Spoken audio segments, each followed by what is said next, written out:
Welcome back to Change India, an agenda for the next prime minister. और आज हम focus कर रहे हैं शहरीकरण यानी कि अर्बनाइजेशन पे। और इस आखिरी सेगमेंट में हमारे 2 पॉइंट रहते हैं, पॉइंट नंबर 9 और पॉइंट नंबर 10। पॉइंट नंबर 9 जो है वो आम आदमी से बहुत जुड़ा हुआ है। हमारा कहना है कि अफोर्डेबल हाउसिंग को अगर आपको विकसित करना है तो 600 स्क्वायर फीट से कम का जो घर है उस पर स्टैंप ड्यूटी को हटा दीजिए।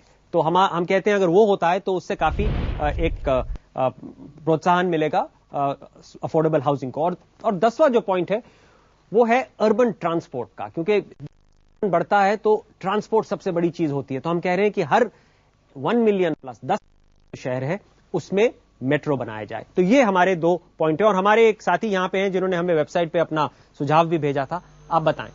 मेरा तो एक ही पॉइंट कहना है कि जैसे हम बड़े बड़े न्यूज़पेपर्स देखते हैं, times of India, Hindustan times, उसमें प्रॉपर्टी सेक्शन आता है। उसमें जो प्रॉपर्टी के बारे में हम डिस्कशन करते हैं वो एक लग्जरी अपार्टमेंट्स के बारे में होता है, लग्जरी हाउसिंग के बारे में होता है। लेकिन अगर हमारा जोर ज्यादा इकोनॉमिकली वीकर सेक्शंस पे होगा तो उन्हें भी पता लगेगा कि हाँ, हमारे लिए भी सरकार या डेवलपर्स कुछ कर रहे हैं। लेकिन ये तभी होगा जब सरकार और डेवलपर्स दोनों साथ आएंगे और उनके लिए कुछ काम करेंगे। ओके, सो आई थिंक आप कह रहे हैं फोकस बहुत होना चाहिए। इसमें सबसे ज्यादा जरूरी है कि जो अफोर्डेबल हाउसिंग है वो फॉर्मल मार्केट में अवेलेबल ही नहीं है जी। अवेलेबल जो है वो सारा इनफॉर्मल मार्केट में, चाहे झुग्गी झोपड़ियों में रहते हैं वो लोग या फिर अनऑथराइज कॉलोनी में रहते हैं। तो इनको स्टैंप ड्यूटी दे करके आप एग्जम्पशन देंगे, कोई बहुत बड़ा फायदा नहीं होगा। आप कह रहे फायदा नहीं होगा? नहीं, मतलब कहना कम करना चाहिए। इतना पर जो लार्जर सेक्शन है दिल्ली में, जैसे 70% लोग इस तरह के आबादी में रहते हैं, तो उनके लिए अगर हमने कुछ नहीं सोचा, उनके लिए कोई पॉलिसी नहीं है, तो शहरों में कभी कुछ नहीं हो सकता। वो आपकी बात ठीक है जी। मैं मेट्रो के बारे में बोलना चाहूंगी। जो मेट्रो की बात करते हैं हम कि 1 मिलियन शहर पॉपुलेशन वाले शहरों में मेट्रो होना चाहिए, जैसे कि शैलजा जी ने कहा, हमारे पास और ऑप्शंस भी हैं, वो भी हमें सोचना चाहिए। लेकिन उसी के साथ हमें एक इंटीग्रेटेड प्लानिंग की बात करनी चाहिए, क्योंकि अगर हम डेंसिफाई कर रहे हैं सिटीज को, एफएसआई बढ़ा रहे हैं, उसके साथ हमारी प्रॉब्लम्स बढ़ जाएंगी ट्रांसपोर्ट की। अभी हम देख रहे हैं कि दिल्ली में मेट्रो शुरू हुआ था तब कम लोग जा रहे थे, अब इतनी भीड़ हो गई है उसमें कि लोग शायद वापस प्राइवेट व्हीकल पे आ जाएंगे। तो एक इंटीग्रेटेड प्लानिंग की बहुत जरूरी है जी। यहाँ पे मेरी राय ये है कि जस्ट अफोर्डेबल हाउसिंग, हम लोग ऐसे बात कर रहे हैं कि शहरीकरण का मतलब ये है कि वो लोग लैंड शार्क्स वाले जो हैं वो ग्रैब कर रहे हैं, तो उनको अलग कर दें और हम लोग ग्रैब करके उसके ऊपर बड़े बड़े इमारतें बनाएं और उसी से अफोर्डेबल हाउसिंग हो जाएगी। जैसे शैलजा जी ने कहा, पर्यावरण के ऊपर भी हमें ध्यान देना चाहिए। Energy is another, we have not spoken about that. और दूसरी बात यह है कि हमें ये भी सोचना चाहिए कि मुंबई और दिल्ली ही शहर जैसे ऐसे नहीं है जिसको डेवलप करते रहें, उनकी भी क्वालिटी उसको इम्प्रूव करना है, जहां पे ये जो क्वालिटी ऑफ लाइफ है। बाकी छोटे शहरों को हम लोग इम्प्रूव कर सकते हैं। अच्छे नए आइडियाज हैं, providing urban services in the rural areas, ऐसी वाली चीजों को भी हमें देखना चाहिए। जी, मैं दोनों पॉइंट्स पे बोलना चाहूंगा। पहली चीज है जो स्टैंप ड्यूटी हटाने की बात है, तो स्टैंप ड्यूटी ऑलरेडी हम हटा नहीं सकते बिकॉज पहले ब्लैक मनी इन्वॉल्व है रियल एस्टेट में। और दूसरी चीज, ये छोटे छोटे घर हैं और इन पे मल्टीपल लोग अपना बोलेंगे कि ये हमारा घर है, हमारा घर। सो आप कह रहे हैं ओनरशिप और टाइटल के लिए स्टैंप ड्यूटी जरूरी है। अनदर थिंग इज, लेकिन कम कर सकते हैं। Another thing is the metro. So you are saying that they have more than अभी 1,50,000 से ज्यादा घर वो शहर हैं जहां पे 10 लाख से ज्यादा पॉपुलेशन है। तो क्या उन शहरों को सही में मेट्रो की जरूरत है या और दूसरे तरीके हैं, बसेस या दूसरे रूट्स हैं जो उनको ज्यादा हेल्प करेंगे? क्योंकि मेट्रो बहुत ज्यादा इन्वेस्टमेंट मांगता है और बहुत टाइम लगता है उसको वापस आने में। वो दोनों बीआरटीएस वगैरह तो आपको बनाने पड़ेंगे और पब्लिक ट्रांसपोर्ट होगी जी सर। ये दोनों चीजें जो है, जो स्टैंप ड्यूटी की बात होती है यहाँ पे, स्टैंप ड्यूटी से ज्यादा जो प्रोसेस है एक घर को रजिस्टर कराने में, तो जब घर खरीदने वाला उस प्रोसेस से बचने के लिए बिल्डर को ही कह देता है कि तुम हमारे रजिस्टर कराओ, और बिल्डर उस पे अनाप शनाप पैसे चार्ज करता है। दूसरी चीज जो प्रोसेस सिंप्लीफिकेशन की ज्यादा जरूरत है। दूसरी चीज जो हम पब्लिक ट्रांसपोर्ट पे आते हैं, पब्लिक ट्रांसपोर्ट जरूरत से ज्यादा हमारे कल्चर के अगेंस्ट हमको दिखता है। हमारे यहाँ ये कल्चर नहीं है कि हम पब्लिक ट्रांसपोर्ट से ट्रैवल करें। इनफैक्ट ये अर्बनाइजेशन पे भी लागू होता है। हम अर्बनाइजेशन के प्रति जाने को रूरल के अगेंस्ट जाना समझते हैं, तो हमें उस कल्चर पे ज्यादा काम करना होगा। जी, आपने कभी आप नहीं बोले। हाँ, अफोर्डेबल हाउसिंग में बिल्डर्स के प्रॉफिट मार्जिन्स बहुत कम है, इसलिए वो लग्जरी और मिड सेगमेंट की तरफ जाते हैं।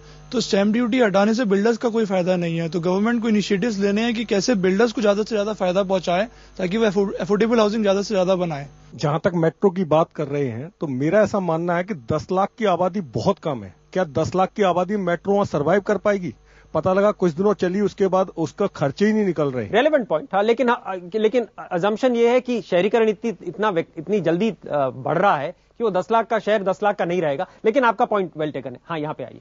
ये बोलना बहुत आसान है कि प्रधानमंत्री को प्रधानी दिखानी पड़ेगी, बट मैं कोलकाता से बिलोंग करता हूँ। वहां पे मेट्रो बनना बहुत बड़ा बात है। तीन डेडलाइंस ऑलरेडी डिले हो गई है। जो न्यू लाइन बन रही है, कॉम्पेंसेशन कंपनी मांग रहे हैं और काम अभी चालू नहीं हुआ और शायद 5 साल से ज्यादा हो गए ऑलरेडी प्रोजेक्ट को प्लान किए हुए। तो मेट्रो को प्लान करना 50+ सिटीज में, एक सिटी में नहीं हो रहा है। ये बहुत बड़ा चैलेंज है, बहुत ही बड़ा चैलेंज। चलिए, मैं मुंबई में जाता हूँ मोहनदास पाई के पास। मोहनदास जी, आपने सुना, हमारे इतनी प्रभावशाली ऑडियंस है और वो तो कन्विंस नहीं है कि आसानी से हो सकता है। आसानी से क्या, हो ही नहीं सकता। प्रधानमंत्री की प्रधानी के साथ भी नहीं हो सकता। राघव जी, अभी तो आम आदमी का समय आ गया है। हाँ। देश भर में आम आदमी का समय आ गया है। हाँ। अगर 600 फीट का एक अपार्टमेंट को नील ड्यूटी करना है, प्रधानमंत्री को करना है। ये तो आम आदमी को भला के लिए होगा। और जो पब्लिक ट्रांसपोर्ट ज्यादा करना है वो आम आदमी के लिए है। तो मैं समझता हूं कि ये सब प्रधानमंत्री कर सकते हैं, क्योंकि आम आदमी के नाम पे ही वो राज्य कर रहे हैं। अब आम आदमी को कुछ नहीं मिलेगा तो राज क्यों करेंगे? वो प्रधानमंत्री क्यों बनेंगे? वो किसके लिए? अमीरों के लिए? मुश्किल है, लेकिन करना है। Jerry, final word from you. I entirely endorse Mohan's position.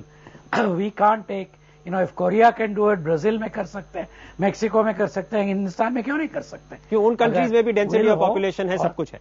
जी, शैलजा जी। मैं समझती हूं अगर स्टेबल गवर्नमेंट नहीं, मेजॉरिटी गवर्नमेंट बने तो ये कई चीज हो सकते हैं। मेजॉरिटी गवर्नमेंट नहीं बनेगा तो बहुत ही इसके ऊपर अंकुश है। क्वेश्चन जागी। देखिए, अगला गवर्नमेंट जो है वो हाईली अर्बन इन्फ्लुएंस होगा। आपने देखा दिल्ली में क्या हुआ है। अर्बन वोट अभी 32-33% है इंडिया में, और वो बहुत पावरफुल दिखाई दे रहे हैं। इसलिए अगला प्राइम मिनिस्टर अगर अर्बन वोट को इग्नोर करेगा तो वो बचेगा नहीं।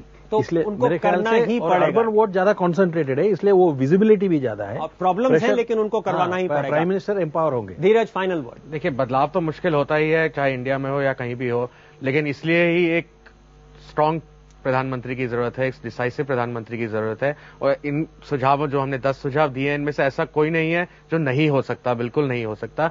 सोच की जरूरत है, प्लानिंग की जरूरत है, लेकिन सबसे ज्यादा पॉलिटिकल विल की जरूरत। तो आपने सुना कि स्केप्टिसिज्म तो है हमारी ऑडियंस में, और जायज है स्केप्टिसिज्म, लेकिन होप भी ये है कि अगर मेजॉरिटी आती है गवर्नमेंट की, या प्रधानमंत्री स्ट्रांग आते हैं जो कि इन चीजों को रेकंसाइल करके अपनी अथॉरिटी दिखा सकते हैं, तो ये चीजें हो सकती हैं। और सबसे ज्यादा जरूरी, हो सकती या नहीं हो सकती, इनका होना बिल्कुल ही अनिवार्य और जरूरी है।